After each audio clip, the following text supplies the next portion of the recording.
Bueno, como pueden ver, dice este tema es una enfermedad inmunológica, ¿no?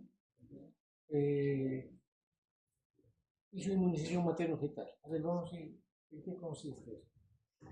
Bueno, esta enfermedad es un problema para los eritrocitos fetales, ¿ya? Es una enfermedad también llamada aloinmunización, isoinmunización, bueno, cualquiera de los dos. Es la presencia de anticuerpos que produce la mamá y están dirigidos contra antígenos presentes en los eritrocitos fetales. Produce hemólisis y anemia. Obviamente tiene que haber un estímulo previo para que haya una respuesta inmune. Eso vamos a hablar en el desarrollo de este tema, ¿no?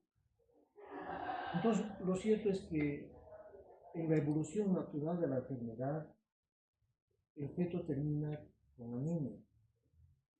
Pero la anemia, les he puesto acá un gráfico, no solamente en el feto puede ser por isoinmunización, puede haberlo también por infección, por el parvovirus B19, que produce una enfermedad hemolítica.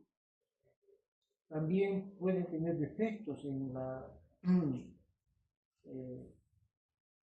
en la formación de los eritrocitos por trastornos genéticos.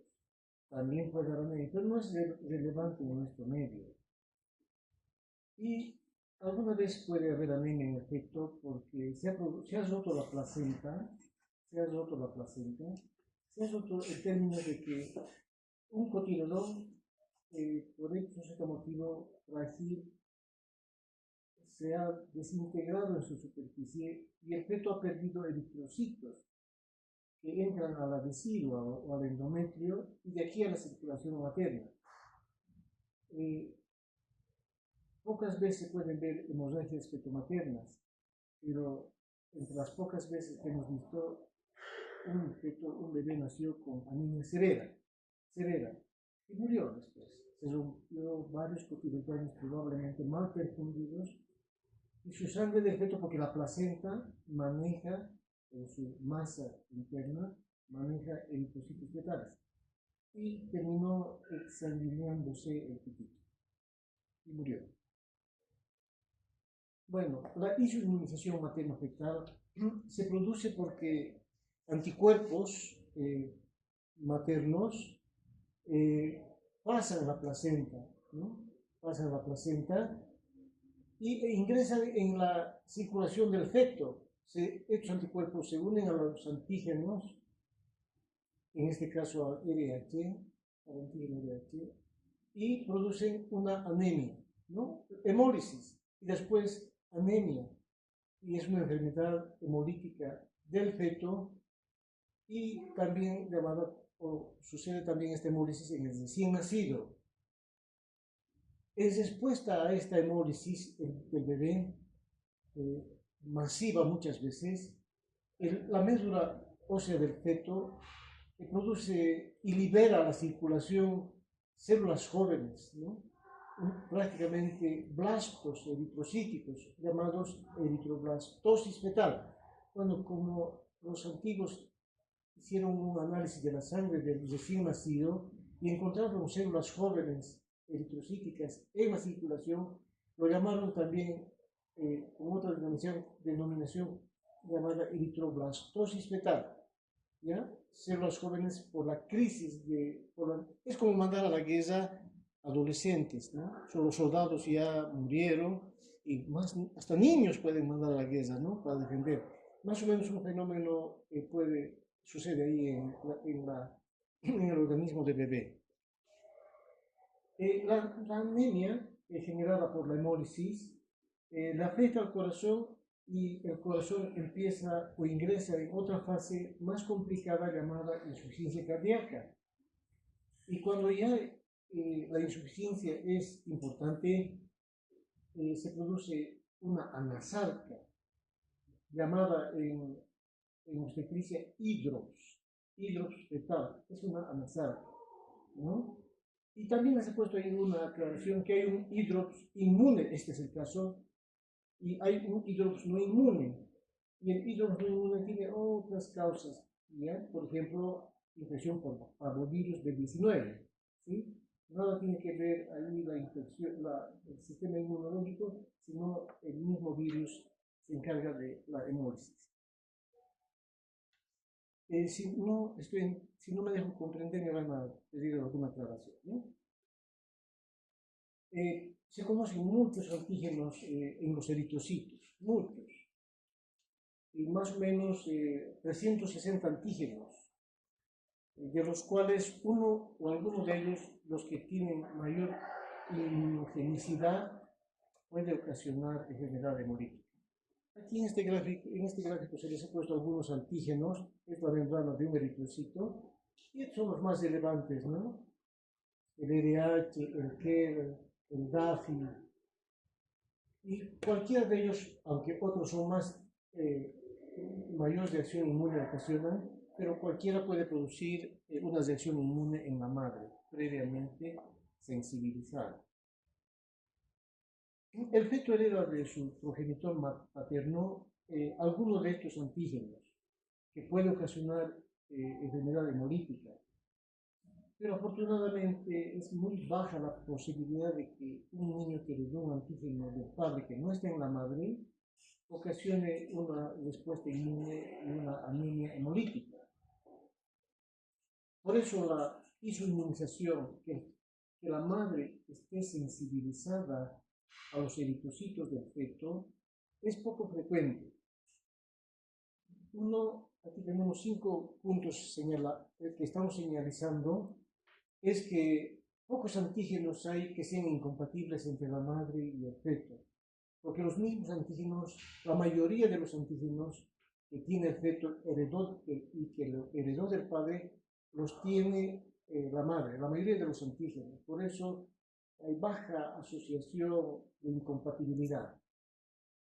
Otro es que antígenos fetales en poca cantidad, no suficiente como para que la madre responda con una respuesta inmune, pasan del feto a la madre. Antígenos con poca capacidad inmune. Y también muy pocos anticuerpos pueden pasar de la madre al feto. Por ejemplo, los IgMs no pasan de la madre al feto. La placenta no los permite. Solo pasan los IgGs. La incompatibilidad, además, porque es poco frecuente, al RH, porque al sistema ABO produce una rápida respuesta cuando eritrocitos fetales ABO ingresan a la circulación materna, rápidamente son eliminados estos eritrocitos. Mucho más rápido lo que respondería el sistema inmune RH, ¿ya? Antes de que se formen anticuerpos anti-RH, el ABO ya lo ha eliminado a los eritrocitos fetales. ¿Se está entendiendo? Sí, ¿no? Entonces, por eso también la isoinmunización al RH es poco frecuente. Además, los antígenos desencadenan una respuesta variada y es baja. Y la capacidad de responder con anticuerpos, la madre, frente a los eritrocitos que tienen antígenos raros para ella, también es baja durante el embarazo. Hay una especie de inmunodepresión en la gestación. Todo no solamente para tolerar a los antígenos que el feto heredó del padre, sino la respuesta inmune misma de la madre está un poco deprimida por las hormonas que la placenta secreta. Por eso la isoinmunización eritrocítica no pasa del 1% en las gestaciones, no pasa. 0,5, 1% alcanza. Y la mayor parte de las anemias fetales no es al ABO, sino al RH, o antígeno D también se lo llama, y otros que están con esta respuesta un poco inferior al D son el KER, el anti-C y anti-E. Fíjense, están escritos con mayúsculas. y este con minúscula, ¿ya? Eso tiene una importancia por la siguiente aclaración. Bueno, a ver, ¿qué vamos a hacer con una madre? Ustedes están en la emergencia o en la consulta externa, mejor en la consulta externa, ¿qué van a hacer con una madre que llega indicándonos que es ella RH negativa? Viene la paciente, es RH negativa. Les ratificamos, solicitamos grupo y factor RH, los ratificamos. Pero si el grupo y el factor puede en nuestro hospital, ya no es necesario, confirmamos. Si la madre es RH negativa, le pedimos una prueba de CUMS. Esto es importante, chicos, ¿ya? Madre RH negativa confirmada, que es RH negativo, prueba de CUMS. Esta es una palabra clave, ¿ya? Prueba de CUMS. Se llama indirecto a la madre y directo al feto, ¿ya? Una prueba de CUMS indirecto pedimos a la madre. Si sale positivo el CUMS indirecto, o sea, a la madre es positivo, el siguiente paso es tipificar si son IgGs o IgMs. Hay que cuantificarlos, en cuántas diluciones están estos anticuerpos. No hay que preocuparse mucho nuevamente de las IgG, de las IgMs. Son más pequeñas las IgGs y ellas son las que pasan la placenta y ellas son las que producen anemia. Esta es otra palabra clave. La concentración crítica para que en el feto se produzca anemia fetal es de 1 en 8 a 1 en 16. ¿Ya? De alguna manera puede haber una pregunta acá. ¿Cuál es la concentración crítica? ¿Cuál es el umbral crítico para que se produzca anemia en el feto? ¿1 en 8 o 1 en 16? Pasado estos valores, la posibilidad de que el feto presente anemia porque anticuerpos maternos ingresaron en la suficiente cantidad a la circulación del bebé, pasado estos umbrales, estos valores, es fuerte para que se produzca una anemia fetal grave. Bueno, la incompatibilidad del grupo sanguíneo CDE o RH prácticamente es lo mismo. C antes del D, ¿no? Una letra y después. Últimamente la tendencia es agruparlos CDE, antiguo lo que conocíamos como RH. El sistema CDE o RH comprende 5 antígenos. Miren, C mayúscula, C minúscula, D mayúscula, E. No hay D minúscula, ¿sí? No hay D minúscula. Una pregunta les hice al anterior grupo. ¿Qué antígeno no está presente en la incompatibilidad del CDE? Y les puse una E más y ese había que eliminarlo. Esa era la excepción, ¿ya? Donde D negativo significa que no hay antígenos de este grupo para que la madre responda con una respuesta inmune.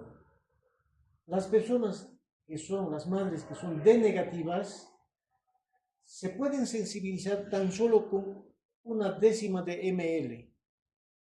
Es suficiente una décima de ml, 0,1 ml de eritrocitos fetales D positivos para que la madre quede inmunizada.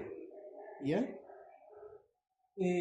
Los genes que codifican estos antígenos en los eritrocitos se encuentran en el cromosoma 1. Y el más grande de los cromosomas, ¿no? Por eso es cromosoma 1, ¿verdad? Porque es el más grande, ¿no? Bueno, se encuentra ahí en cromosoma 1. 85% de la población son D positivos. O sea, la inmensa mayoría de la población son D positivos. También aquí en nuestro medio, aquí en Cochabamba. Debe ser la mayoría D positivos aquí, ¿no? ¿Algún D negativo hay? Yo soy, bueno, es mutado. Era RH positivo en el tránsito, con sangre, y ahora soy RH negativo en el seguro universitario. Bueno, pero no lo gestamos nosotros.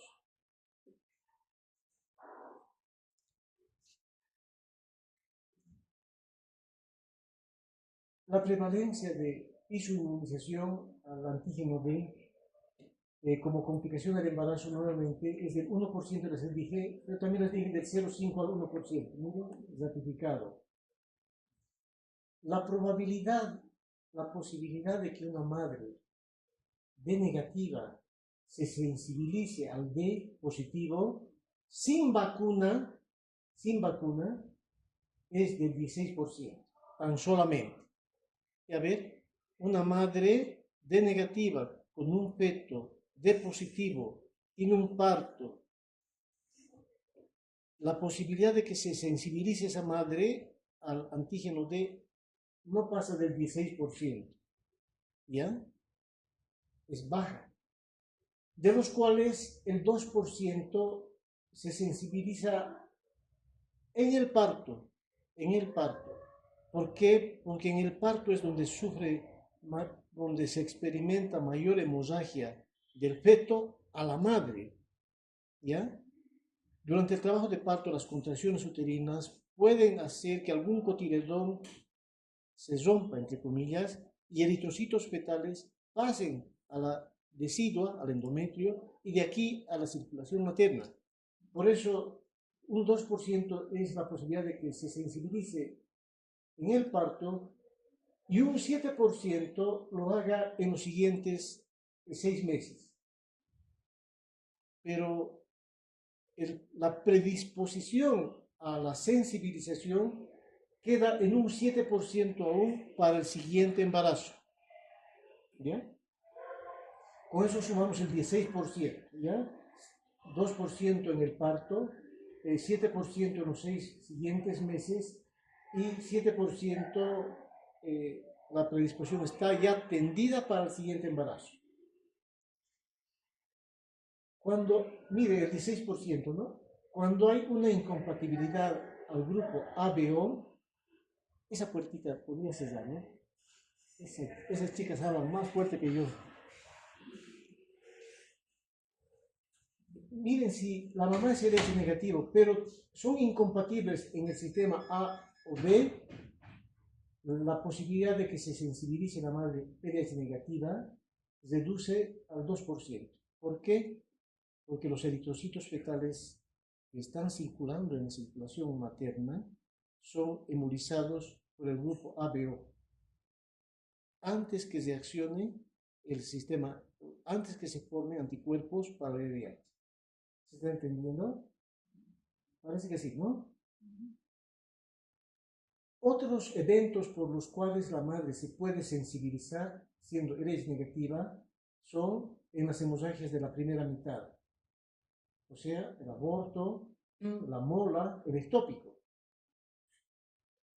Cuando tomamos una muestra de la vellosidad corial para hacer cariotipo, es otra circunstancia por la que la madre puede recibir eritrocitos fetales por el acto invasivo que realiza el médico. La amniocentesis también es un método invasivo que puede sensibilizar, y la cordocentesis. De modo que cuando vamos a hacer un procedimiento invasor a una madre por algún motivo justificable, hay que ponerle la vacuna a la madre para que no se sensibilice. Estos antígenos CS mayor minúscula E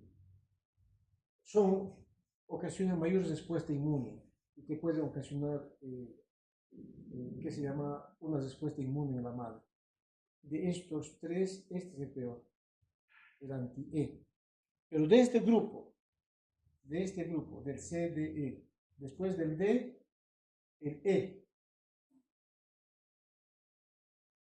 Efecto de la abuela. Alguna vez puede ser que en su vida, si son ginecobstetras, algunos de ustedes puede encontrarse con este efecto. Ya les había indicado en una clase teórica anterior que células fetales pasan a la madre y pueden ocasionar una respuesta autoinmune en la madre. la tiroiditis, por ejemplo, el reumatismo, por ejemplo. Pero también de la madre pueden pasar y pasan células maternas a la circulación fetal. Es bidireccional el intercambio. Otra vuelta, por eso las enfermedades autoinmunes son más frecuentes en las mujeres que en los varones.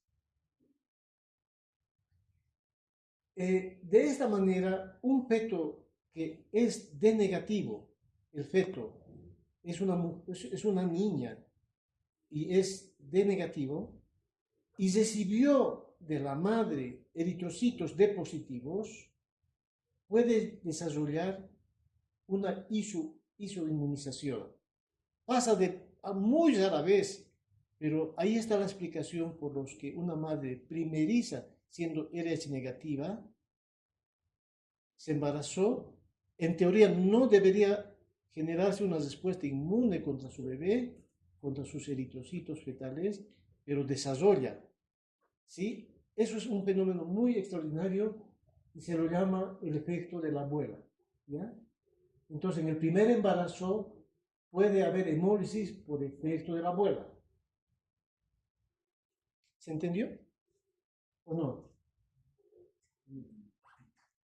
Ha hecho turno noche. ¿Has hecho turno noche? Claro, si te dices así tan cómodo, cualquiera se duerme. No se pongan muy cómodos. Bueno, otros antígenos que pueden ocasionar respuesta inmune y hemólisis en el feto. Es interesante esto porque hace 50 años o más venimos usando ya esta vacuna anti-D en Cochabamba y en el mundo es mucho más todavía, mucho más antiguo. Entonces, como ya vacunamos a las madres RH negativas que tienen un feto RH positivo, la isoinmunización por el antígeno RH o D ha decaído, apreciado con mucha notoriedad. Y entonces esto ha dado origen de que otras respuestas inmunes que no se veían, ahora se los vea. Por ejemplo, es el caso del antígeno KEL, y el DAFI también, que están entre las reacciones inmunes frecuentes, pero nadie tamiza esto aquí en nuestro medio. Pero también pueden haber hemólisis por estos antígenos ante la decadencia de la isoinmunización D. El KEL se diferencia del D por los siguientes motivos. En Estados Unidos, la mayoría de la población son KEL negativos. Bueno, en Estados Unidos, porque aquí no tenemos el estudio, chicos, no tenemos. Quisiera decirles que sí los hemos estudiado, pero tenemos autoridades con una mente muy precaria que difícil que los hospitales y los laboratorios estén debidamente preparados para recibir este tipo de pacientes. Entonces, la sensibilidad al antígeno KEL generalmente es por error de transfusión. Sangre inapropiada recibió una mujer y se sensibilizó al antígeno KEL. Y si el feto tiene antígeno KEL, va a sufrir hemólisis, que es mucho más rápida y más severa. Severa por dos motivos, porque no solo a los eritrocitos circulantes, los antígenos, los anticuerpos que promueve el antígeno, no solamente a los eritrocitos circulantes los atacan, sino también a las células precursoras en la médula, de modo tal que se producen menos eritrocitos y hay entonces anemia por déficit de producción y también hay anemia por hemólisis incremental. ¿Sí? ¿Se entendió? Hay más anemia porque cuando está sensibilizada la madre, porque menos eritrocitos se producen porque los anticuerpos han ingresado hasta la médula y los atacan a los precursores eritrocíticos y también por la hemólisis, por doble motivo. Aunque haya menos hemólisis, pero hay más anemia. Basta un título de 1 en 4 para que se produzca anemia en un bebé. y su sensibilidad es del 100% para el antígeno G. Me parece que nos estamos durmiendo, ¿no? ¿No? ¿Alguien quiere hacer un chiste? Ella dice, dos sabes chistes. No, que es una broma. Incompatibilidad al grupo ABO. Esto no es muy relevante en el embarazo. La incompatibilidad al antígeno A o B es más común como causa de hemólisis en los neonatos que en los fetos, ¿ya? Y si hay en los fetos es leve la anemia. ¿Por qué razón? Es que la mayoría de los anticuerpos que produce el anti-A y anti-B, estos anticuerpos anti-A y anti-B, son IgMs. Y los IgMs no pasan la placenta. Y además el feto tiene menos antígenos A y B que los niños y los adultos. El feto. Muy bien.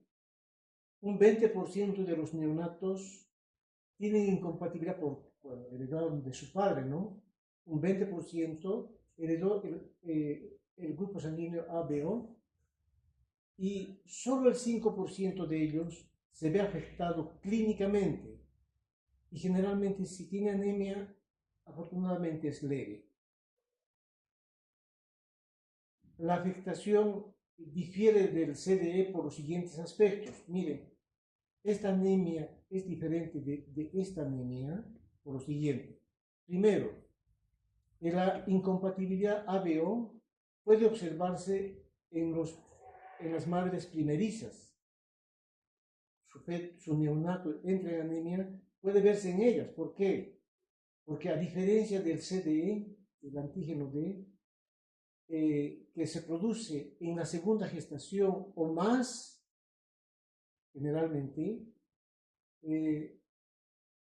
la incompatibilidad ABO puede ser en el primer embarazo y como neonato más, como dijimos aquí, porque ya la madre produjo anticuerpos anti-A o anti-B, previamente porque muchas bacterias tienen antígenos que son idénticos o similares, por lo menos, al A y al B, entonces ya hay anticuerpos en la niñez, en la adolescencia, de estas mujeres y casi de todos, para estos antígenos. Eso también les han debido enseñar en mato, ¿verdad? Pues no es necesario haber recibido sangre incompatible por AB para estar sensibilizado, porque ya tenemos anticuerpos formados, porque estos antígenos pueden estar en las bacterias o similares. Entonces hemos formado anticuerpos contra el A y el B. Segundo, la isoinmunización ABO rara vez se vuelve más grave en los embarazos sucesivos. Por lo tanto, no está indicado una vigilancia estricta como en el sistema RH. Pero siempre en el posparto hay que evaluarlos con una hemoglobina y un hematocrito a los neonatos. Y generalmente sus anemias son leves y de fácil resolución. ¿Cómo vamos a manejar un embarazo de una mujer que está inmunizada? A ver, una aclaracióncita aquí. Una cosa es que haya incompatibilidad de grupos, del factor más bien, del factor RH. El marido es RH positivo, la mujer es RH negativa. Hay incompatibilidad, ¿verdad? RH, hay incompatibilidad.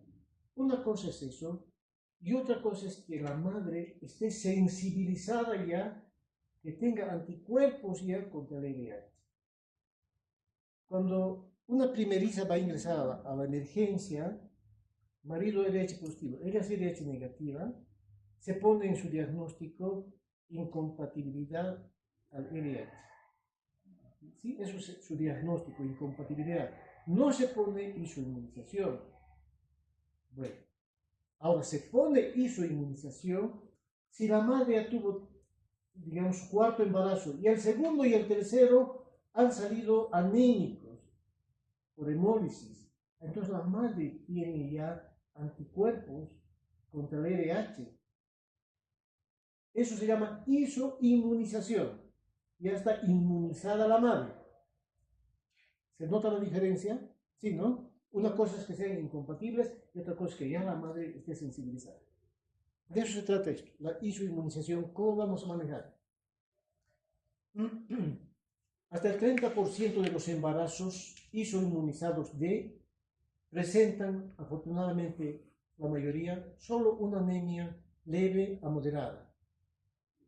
Y un 25% de lo que veremos será con una anemia fetal severa, como para causar hidrops. No se olviden, el hidrops es por insuficiencia cardíaca, ¿no? Y ese corazón que ha estado hipóxico, porque ese feto está anémico. Bueno, si se detecta isoinmunización y el título está por debajo del valor crítico, ¿cuánto es el valor crítico? 1 en 8, 1 en 16, ¿no ve? Está por debajo de eso, entonces hay que hacer la titulación cada 4 semanas durante el embarazo, cada 4 semanas. Eso lo recomienda esta institución que es muy seria, American College of Obstetricia y Ginecología. Bueno, en cualquier embarazo en el que el título de anticuerpos alcanzó el valor crítico, ya no tiene beneficio seguir pidiéndolo en el siguiente control prenatal, nuevas titulaciones. Ya sabemos que pasó el umbral crítico. Y lo más probable es que esté elevándose cada vez más, pero ya no tiene sentido. Lo que hay que vigilar es si el feto está haciendo hidrops y anemia. De manera similar, si un embarazo anterior, el embarazo anterior nació un feto hidrópico por isoinmunización, bueno, el embarazo actual se maneja ya como un feto inmunizado, una madre isoinmunizada y el feto hay que vigilar la anemia de la misma manera.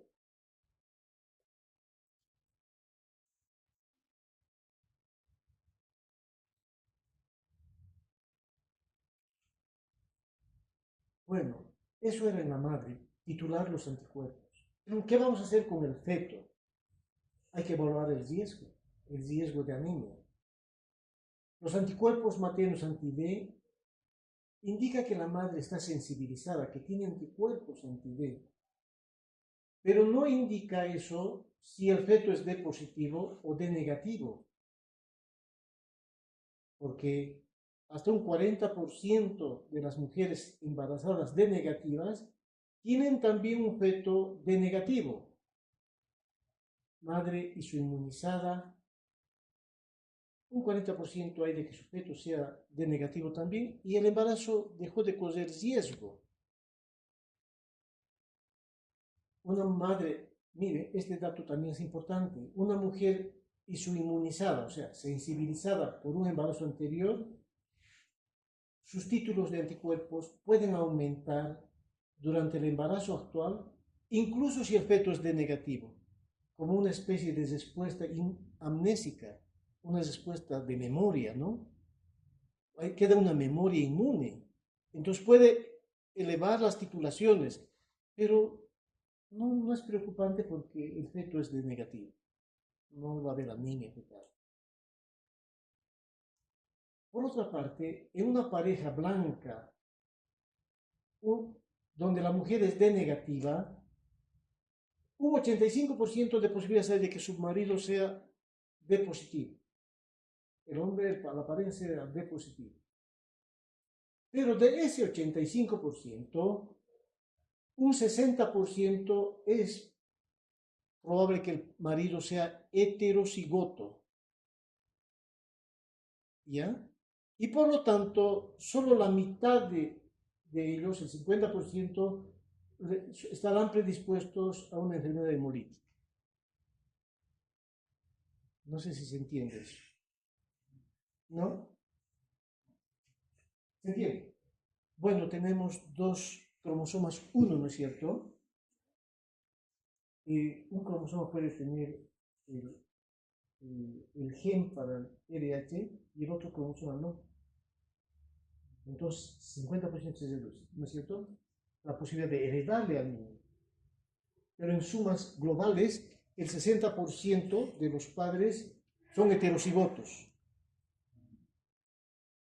Muy bien. Sí es un tema muy de letras esto, no hay dibujitos, un padre de leche positivo, no hay como poner una foto de un padre de leche positivo y una, no tiene sentido. Pero para animar podríamos haber puesto, ¿no? Pero es muy teórico es esto. Gestante D negativa, RH isoinmunizada, pedir al padre grupo y factor RH. Si el padre es RH negativo, maravilloso, no hay nada por qué preocuparse, el embarazo sigue un curso normal. Pero si el padre, bueno, es lo que decimos, negativo. A ver, esto. Si el padre también es negativo, pero la madre está isoinmunizada, a ver, marido de negativo, madre, la esposa de negativo, pero la madre tiene una prueba de Cummings positivo, o sea, está isoinmunizada. Entonces, cuando se ha inmunizado, más allá del efecto de la abuela, lo más probable es que esta madre esté inmunizada por una transfusión equivocada. ¿Ya? Entonces, si vio sangre errónea, y ahí es donde eritrocitos RH positivos recibió la madre, y a veces pasa eso, chicos, pasa. Viene con una hemorragia tan severa que no vamos a pensar que se va a sensibilizar. Lleven la sangre al feto, tipifiquen esta sangre. No, es RH positiva, pásenlo a la madre, porque su vida depende de eso. No es bueno. Murió la madre, RH negativa, mientras esperábamos la tipificación de la transfusión. No la, ¿no es cierto? A la cárcel nos llevan. Lo pasamos. Ahí puede ser un error, una transfusión en cuanto al RH equivocado.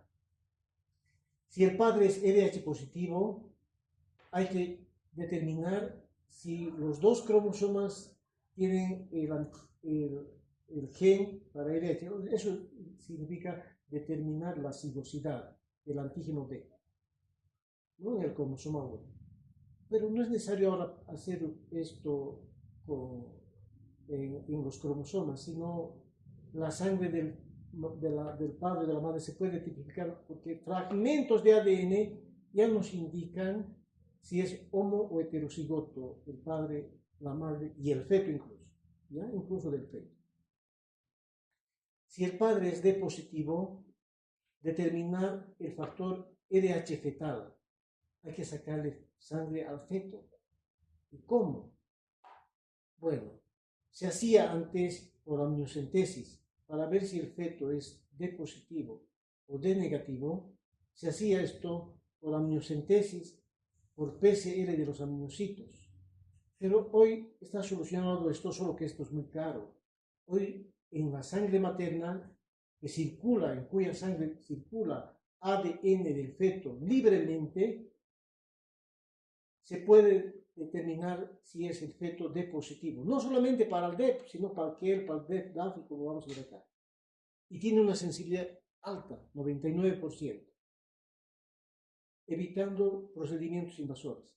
Solo que este ADN libre del feto en la sangre de la madre cuesta nada más de $1000. Barato, ¿no? En Estados Unidos, 200. Pero cuando ustedes sean autoridades y manejen mejor el país, porque tienen más capacidad ustedes, sí. De eso estoy convencido. Ustedes tienen más capacidad. Una capita de neuronas ya les he dicho que les ha aumentado Dios. Como el Guyton, están aumentados y corregidos, ¿no? La última edición. Que practiquen la misma medicina que estamos practicando ahora, va a ser vergonzoso. Ustedes van a ser ministros de salud, alguno de ustedes, y va a implementar. Pero lamentablemente este ADN libre, que es muy, muy confiable, no es aplicable a nuestro medio. Pero se hace en Cochabamba, chicos. La gente que puede pagar, le mandamos su sangre a Estados Unidos. La madre paga. De esos deben haber, pues, no sé, 300, 400 procedimientos ya de esta naturaleza en Cochabamba. No es que no se hace, se hace. Pero en los hospitales es mucha ciencia todavía, porque para los que manejan el país, mejor de repente hay algún azul aquí, ¿no? Ni te van a llevar la bulo bulo. Mejor no hablaremos. Pero se puede hacer, yo creo que ustedes lo van a conseguir y va a bajar el costo de esto, cuando los chinos también ya fabriquen sus máquinas. Esto mismo nos puede servir para el DAFI, KEL, KIP y para estos otros antígenos. O sea, es una prueba que se justifica. Y se justifica también cuando la madre está sensibilizada y sabemos que el feto es negativo, entonces no le vacunamos, no le ponemos la vacuna. A ver, otra vuelta. Esto es útil, este ADN libre, para no poner innecesariamente una vacuna a la madre. ¿Por qué? Porque este nos ha dicho que el feto también es D negativo, 40%, como indicamos. Entonces no es necesario ponerle la vacuna. Y segundo, a una madre no inmunizada y feto D negativo, ya sabemos que no hay que darle la vacuna, ¿no? Por ese motivo, madre D negativo, feto D negativo, no hay que darle la vacuna. Y bien, así, mucha teoría, pero lamentablemente es muy teórico el tema. Esto sí necesita una gráfica. Miren, este es un cráneo. Por aquí ha entrado el ultrasonido y ha salido por acá. ¿Ya? En la base del cráneo encontramos aquí el polígono de Willis. ¿Se acuerdan ustedes de anatomía? El polígono de Willis en la base del cráneo. Y este es el ala mayor del esfenoides. Sobre el ala mayor del esfenoides está esta arteria que se llama cerebral media. Esa arteria nos sirve para hacer un seguimiento minucioso e identificar anemia en el feto. A ver, el manejo del embarazo isoinmunizado consiste en lo siguiente. La madre viene, ustedes traen la consulta externa al año, son internos de obstetricia. Entonces, ¿qué vamos a hacer? Pedimos titulaciones pedimos primero un CUMS positivo. Pedimos titulaciones. 1 en 2, 1 en 4. Nada, hay que seguir pidiendo cada mes las titulaciones. 1 en 16. Ya, advertencia. Este feto va a entrar en anemia en cualquier momento. ¿Ok? Los IgGs van a pasar a la circulación fetal. Entonces, está inmunizada la madre, titulaciones de anticuerpos en el banco de sangre. Pedimos las concentraciones. Y segundo, conociendo ya que son titulaciones que pasaron los umbrales críticos, pedimos una velocimetría Doppler de la arteria cerebral media del feto. Esto. Miren, esta línea, aquí adentro tiene una muestra, se llama, del Doppler pulsado. Esta línea tiene éxitos como el signo igual de nuestras matemáticas, que es el Doppler pulsado. Y esta arteria, colocado sobre esta arteria, saca estas imágenes, fíjense, saca esas imágenes. Y vemos a cuánto alcanza el pico máximo. Este pico, aquí tiene una escala. Entonces, ¿a cuánto llega este pico máximo? Eso buscamos acá. Y ese valor lo interpretamos con una calculadora. Bueno, de eso se trata. Medir la velocidad sistólica máxima de esta arteria. Entonces, en otras palabras, a la madre le pedimos anticuerpos y al feto, a una madre isoinmunizada, le pedimos cuánto es el pico máximo de la arteria cerebral media, de esta arteria. De esa manera vamos a vigilar. Si el pico máximo de la cerebral media pasa un umbral, puede ser 55, 60, 65. Si hay tiempito, vamos a hacer el ejercicio acá, ¿ya? Si pasa el umbral crítico, lo cataloga como anemia grave la calculadora. Hay una calculadora que lo califica como grave. Entonces, así sabemos que el feto tiene anemia grave, por este pico máximo. ¿Y cómo explicamos que esto tiene anemia? En esta arteria están circulando, bueno, tiene baja concentración de eritrocitos, por la velocidad justamente. A ver, cuando hay anemia, a ver, esta arteria es como una autopista, ¿ya? Una autopista. Si hay mucho auto, los autos van lentamente, ¿no es cierto? Pero si hay pocos autos y están manejando ustedes jóvenes que tienen un pie derecho pesado, a full, ¿no es cierto?, el acelerador. Así más o menos sucede acá. Cuando hay pocos eritrocitos circulantes en el feto, aumenta la velocidad a gran velocidad. Y eso es lo que mide este pico, eso está midiendo la velocidad de los eritrocitos. ¿Ya? Porque tiene menos viscosidad, ¿no? Y bueno, y el gasto cardíaco es alto en el feto anémico. Hasta llega a cardiomegalia y a insuficiencia cardíaca y a hidros. Bueno, un umbral mayor a 1.5 mol para la edad gestacional identifica a los fetos correctamente con anemia moderada o grave. Cuando pasa 1.5 mol, nuevamente, cuando pasa 1.5 mol, múltiplos de la mediana, estadística. Cuando pasa 1.5, el feto está con anemia moderada y severa. ¿Se entendió? Muy bien. Muy bien. El Doppler se realiza al menos cada semana. Ya está la madre inmunizada, le pedimos cada mes anticuerpos y esto que no cuesta nada, le pedimos cada semana un Doppler y vemos si pasa 1.5 mols. Pero eso es confiable hasta las 34 semanas. Pasadas las 34 semanas, la tasa de falsos positivos se incrementa, tanto que en muchos hospitales de Estados Unidos ya no piden pico sistólico de la cerebral media, ya no piden, porque la tasa de falsos positivos es elevada. Entonces, ¿cómo vamos a saber si el feto está en anemia? Simplemente vigilando hidrops.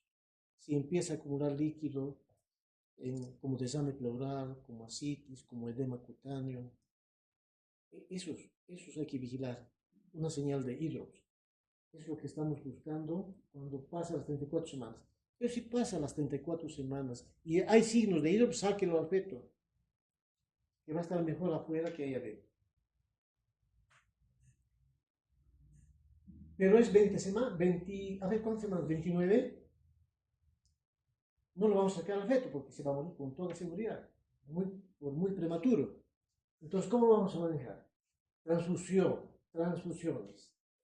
Si la velocidad sistólica máxima pasa 1.5 mols, palabra clave, 1.5 mols, o hay hidrops, bueno, sacamos sangre del feto por cordocentesis y pedimos su hematocrito y si está bajo menos de 30 le hacemos transfusión intrauterina. Obviamente a las 29 semanas, como en el ejemplo. Pero si está el feto de 34 o 35 semanas, mejor sáquenlo al feto, que va a estar más seguro en las manos del neonatólogo. Y le va a poner sangre. Va a ser transfusión.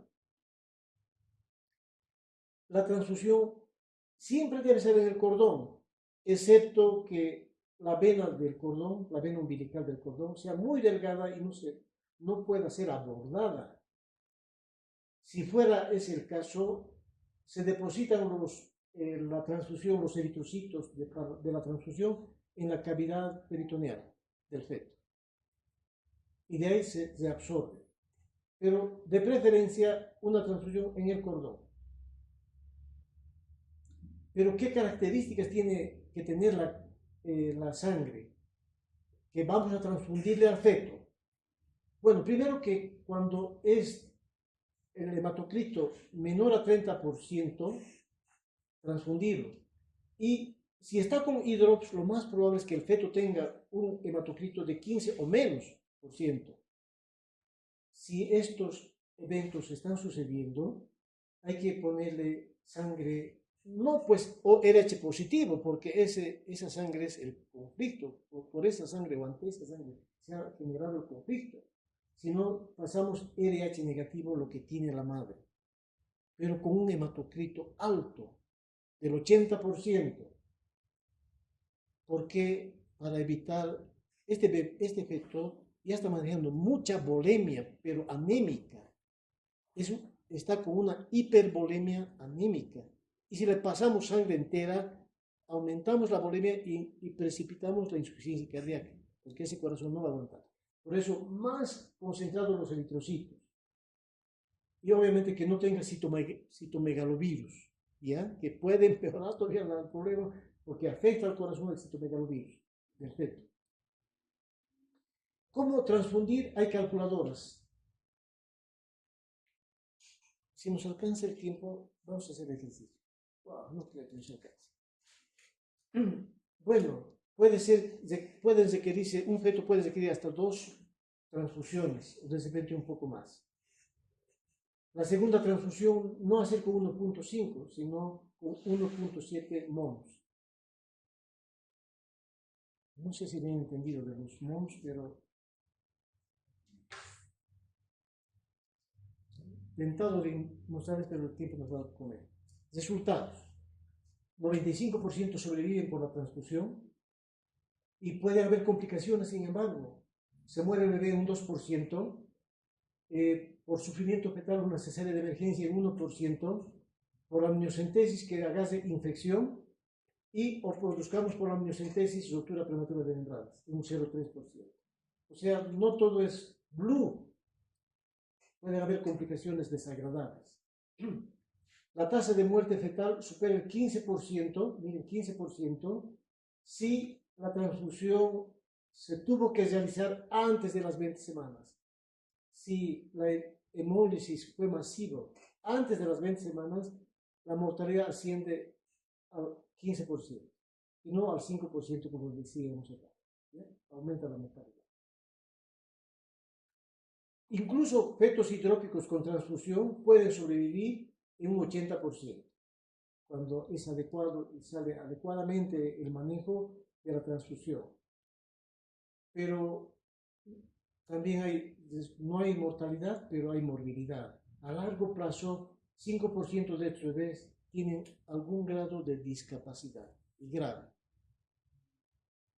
Por eso no hay que permitir que una madre RH negativa con un marido RH positivo no reciba su vacuna. Tiene que recibir su vacuna, que es lo que vamos a hablar a continuación. Bueno, un estudio hubo de hizo inmunización y el 80% fue para el D, antígeno D, para el que fue 12% y un 5% para el C. ¿Cómo vamos a prevenir que la madre se sensibilice? La inmunoglobulina anti-D se usa por décadas ya para esta prevención. En el mundo, en los países pobres y aquí en Cochabamba, en las provincias, no tienen vacuna anti-D y nos los mandan a la maternidad y la maternidad ha agotado su stock. Y nadie quiere ofertar más vacunas porque quieren pagar 5 pesos lo que cuesta 15. Entonces, lo que el ministerio quiere pagar no alcanza. No se presenta, pues, por supuesto. Y han agotado. Nos quieren mandar y les decimos que su municipio compre la vacuna. Bueno, esta vacuna se usa como inmunoprofilaxis. Si vacunamos a una mujer RH negativa, la posibilidad de que se inmunice o inmunice cae al 0,2%. ¿Ya? Buenísimo, por eso hay que dar la vacuna, pero no los exime a todas las gestantes de no sensibilizarse. Un 0,2% se va a sensibilizar pese a la vacuna.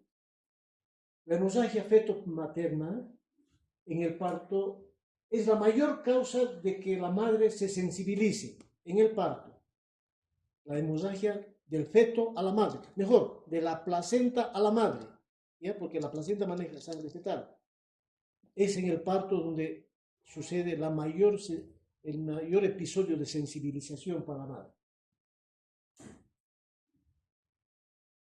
Por eso la vacuna anti-D se coloca de preferencia al día siguiente del parto, idealmente o recomendable en las 72 horas, pero previamente conociendo que el feto es LH positivo.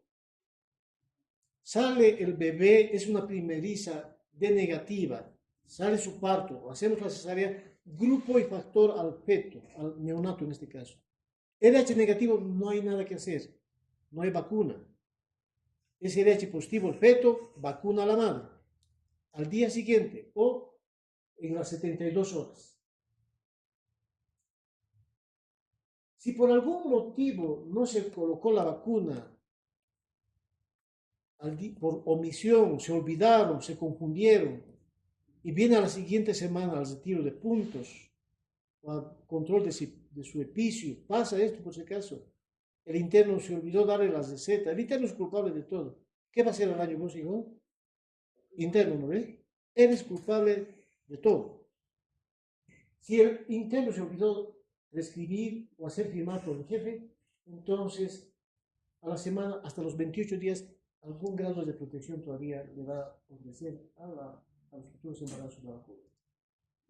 Esta vacuna se obtiene del plasma humano de madres que tienen sensibilidad al antígeno. Les da un dato de vez en cuando eritrocitos D positivos, reacciona la madre, sacan el plasma de estas madres y de esa manera se consigue la vacuna. Esta vacuna se lo administra a la gestante a la puerta, en este caso por vía intramuscular. Esta vacuna, chicos, esta vacuna que son anticuerpos que vienen de estas madres sensibilizadas, circulan de 16 a 24 días, después desaparecen.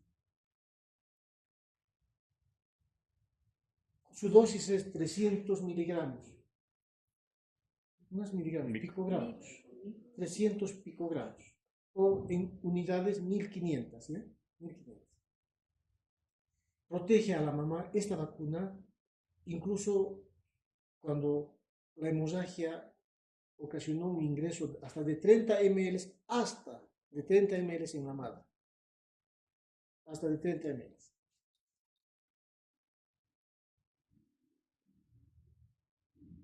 En Estados Unidos y aquí en Cochabamba, cuando tenemos la vacuna, lo administramos uno a las 28 semanas y después del parto. Igual que aquí en la maternidad. Bueno, como les decía, si no se le aplicó la vacuna, puede darse después incluso 28 días. Siempre dar la vacuna anti-D a una madre LH negativa si ha tenido un aborto, si ha tenido un ectópico o una mola. Pero como menos eritrocitos fetales pasan a circulación materna, pueden ser suficientes 50 o 120 picogramos. No tenemos estas formulaciones en Cochabamba, esa cantidad de picogramos. Si a la madre le hemos puesto la vacuna y le pedimos una prueba de Coombs, sale positivo. Débilmente. 1 en 1, hasta 1 en 4, si la madre es delgada. Pero esto es inofensivo para la madre. Pero a medida que la mujer es más grande y tiene mayor peso, más kilos, entonces la eficacia de la vacuna disminuye en un 30 y un 60%. Cuando el índice de masa corporal es de 27 a 40. Y hemos tenido el índice de masa corporal de 57, 58, 60. Mamás chiquititas, bien gorditas. Bueno, van a ver ustedes eso, chicos. La obesidad está aumentando, pero nuestro fin es atender, no juzgar. Entonces, las mujeres D negativas que reciben otro tipo de productos, por ejemplo, no está anémica, pero tiene plaquetopenia la mamá y es RH negativa y necesita plaquetas, póngale la vacuna, porque puede sensibilizarse.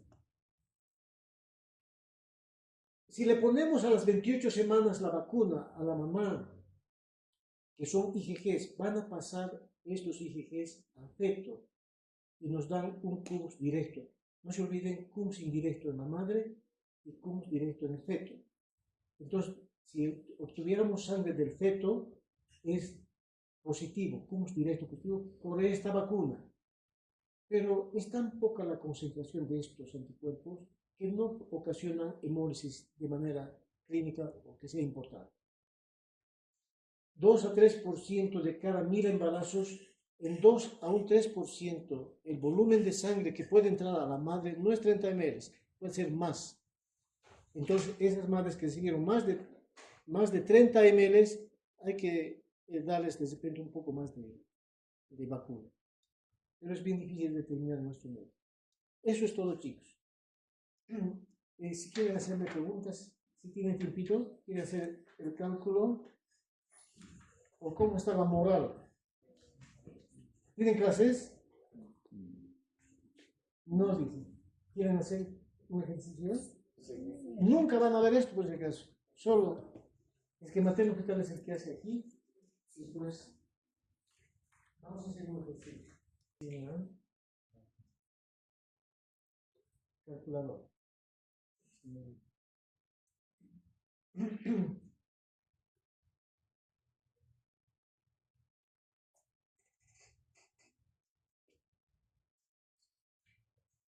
Muy bien, continúo. Fíjense, anemia dice que no es cierto. Esto es para las madres negativas. Muy bien. El Doppler de la arteria cerebral muy bien dice. Anemia. Nos vamos a inventar un valor. Primero de no anemia, ¿ya? ¿De cuántas semanas? 29 semanas le pondremos y 2 días, ¿sí? 29 semanas y 2 días el bebé. Muy bien. El pico sistólico dame de la cerebral media. Le pondremos 50. 50. Y el hematocrito esperado. Bueno, eso quiere decir que debemos sacar sangre. A ver, le pondremos un hematocrito de 45. Le pondremos.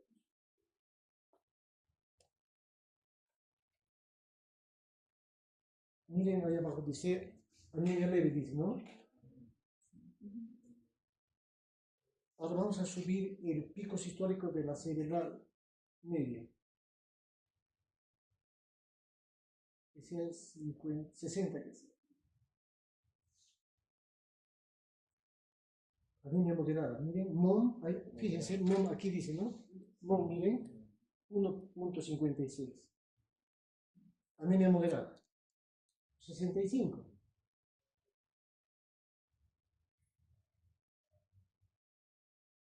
Anemia severa. Transfusión de sangre. ¿Cuánto de sangre le vas a colocar? Un poco complicado. Nos vamos a inventar.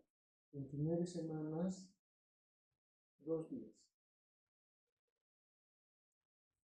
El hematocrito del donador dice 80% hemos dicho, ¿verdad, chicos? 80%.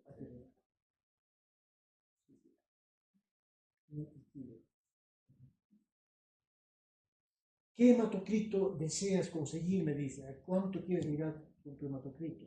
40 le pondremos, chicos. 45, 50, pues ya, pondremos 45. A 45 quiero llegar.